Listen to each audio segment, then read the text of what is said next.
James the Intern. James the Intern. James the Intern. Hey guys, James the Intern here, and I'm here with Stephen Carrasco. Wow! Hey guys. We are here at Ghost on Broadway. We are in his beautiful, brand new, whitewashed dressing room. It's so boring, I apologize. It's huge though. It is nice, yeah. It's really big. Yeah, I feel really lucky. Yeah, and you have an amazing view. We do have a window. I think you should give us a tour later on in there. Right. Because you also have a spectacular view of the Scientology building. We sure do. They're watching. They are. Scary place. Very scary. Did they come over to you guys at all? No, not yet. I mean, they haven't yet, but I did Billy Elliot across the street, like for last year, and every Saturday, I think it's like the last Saturday of every month, they corral off this section of 46th Street, and then they allow the protesters to like sit there and scream at the Scientology building for like 2.5 hours. From like literally, we get out of our matinee and they'd be screaming, and then stop screaming like when our show started. Does New York allow it, or do the Scientologists allow it? No, I think they have like the protesters have like a permit. To protest. Did you have to deal with that when you were in White Christmas at all? No, not that. It's like a new thing? Well, the stage door for White Christmas is on 45th. Mm-hmm. So, and like this whole marquee they built right here, where like the Avita situation is like that, it did not exist. Yeah. So I don't. You got to escape around it. Yeah. It was also a long time, like it was like 4 years ago.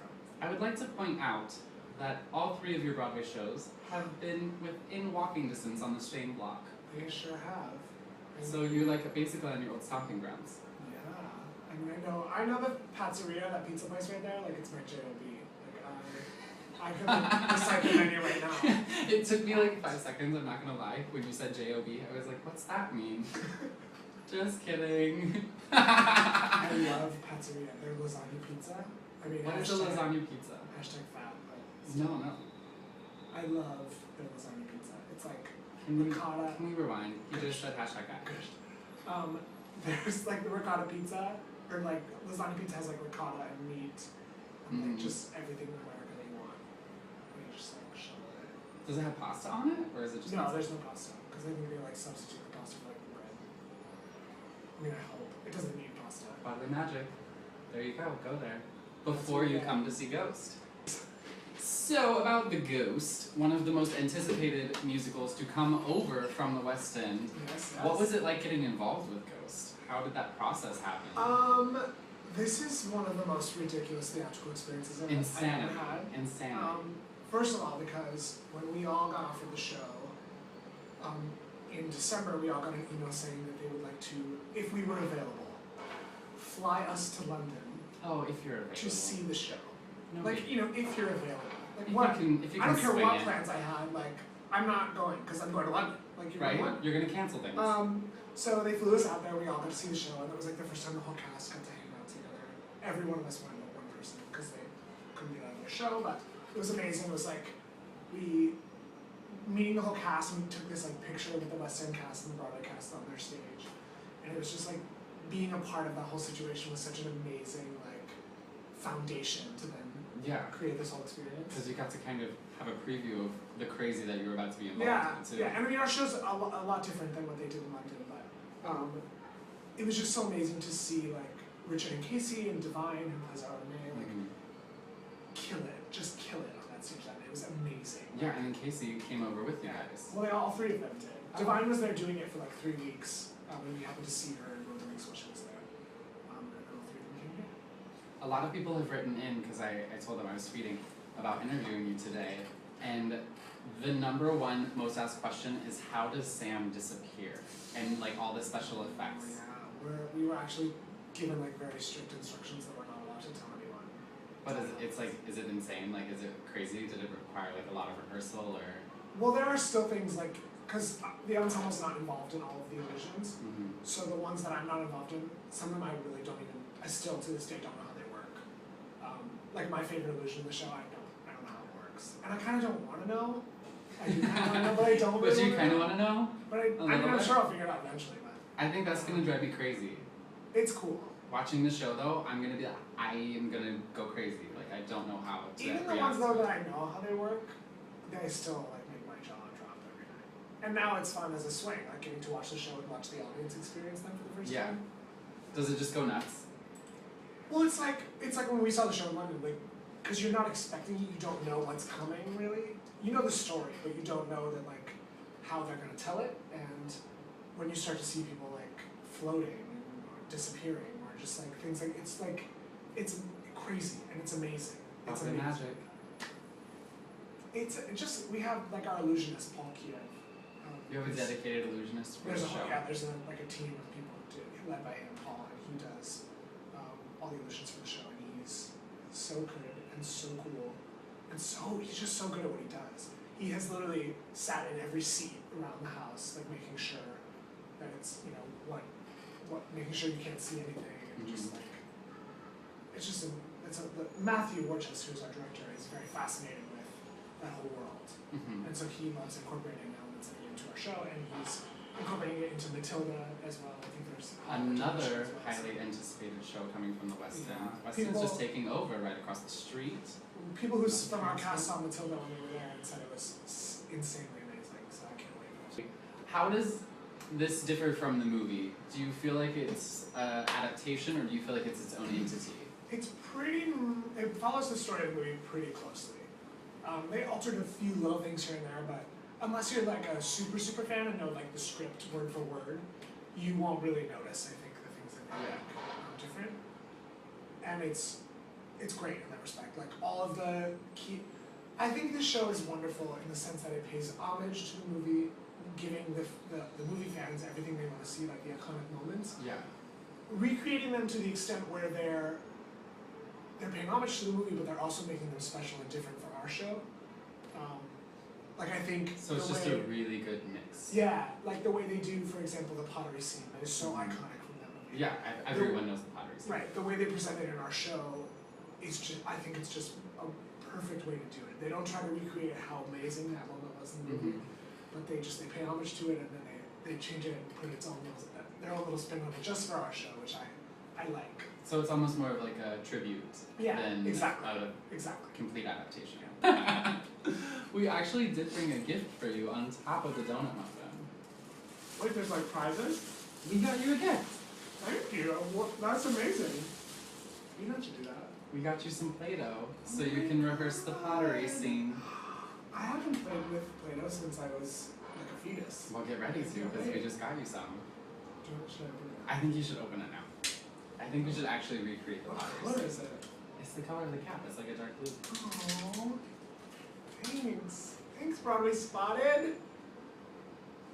Oh my god. I'm spinning the pottery and it's amazing. It's amazing. There's like a man behind me and he's like touching my arms while it's happening. This is Casey's inner dialogue as she's working the pottery. This is the ghost scene as directed by Stephen Carrasco.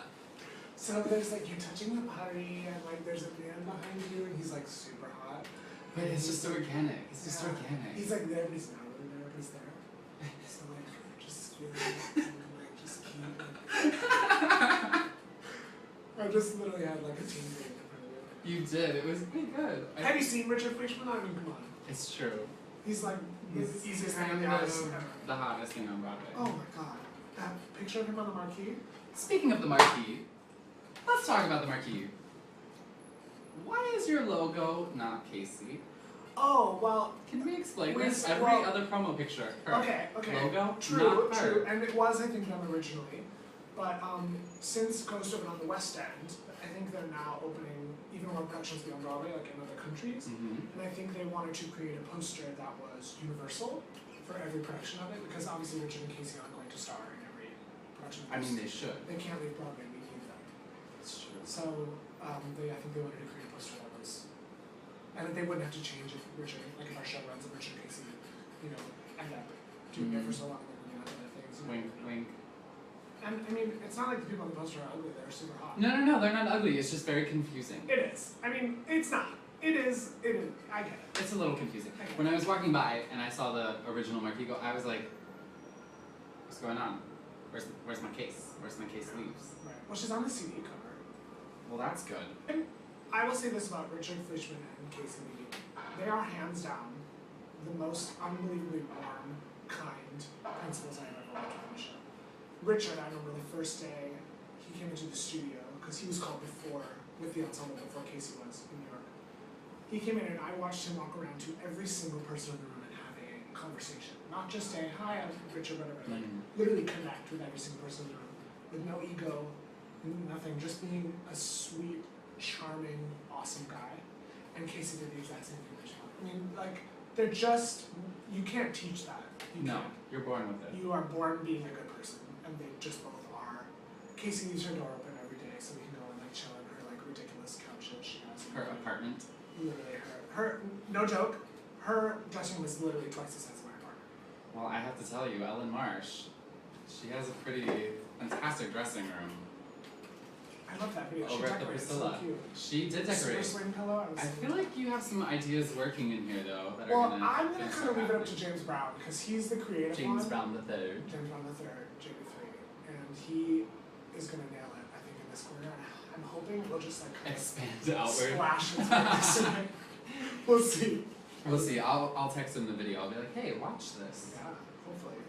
I mean, we do have like You do prime have a real couch estate, we by have a the way. window. I feel like we should have a tour. Do you want to do that now? Yeah, let's do the tour. So this is our window here. I'm watching myself. You get to hear the fantastic Ricky Martin. We sure can. Day yeah. and Olivia night. Roger and Ricky Martin across the street nailing it.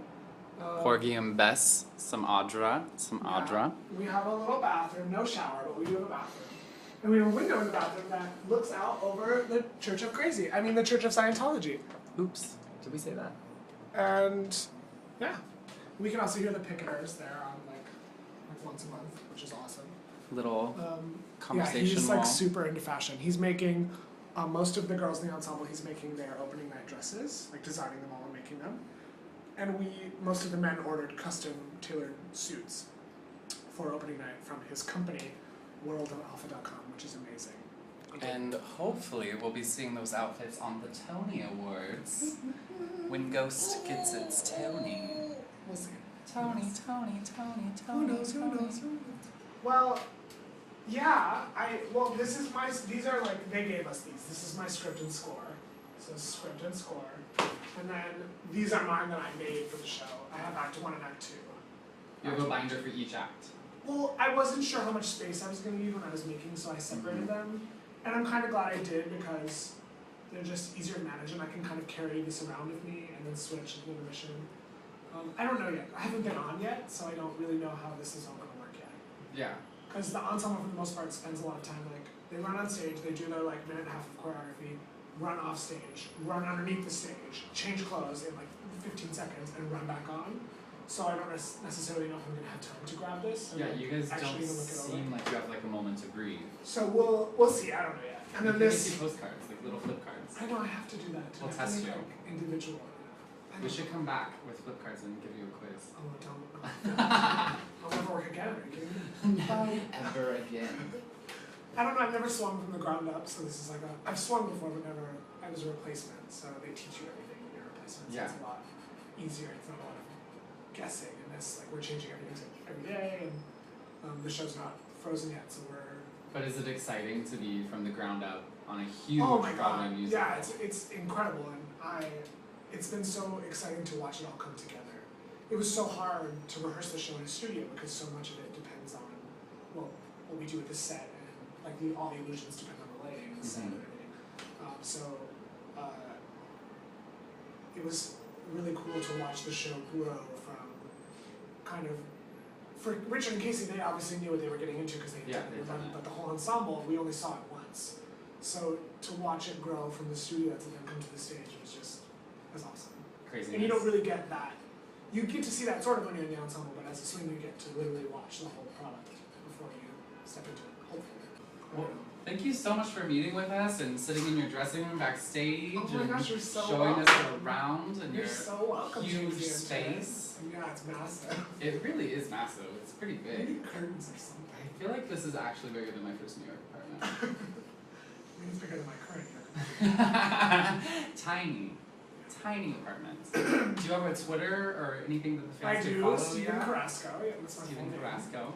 What's my last name? Carrasco. What's my last name? Carrasco. Thank you. Stephen Carrasco. Hi guys, I'm Stephen Cicerone. I'm gonna be fired.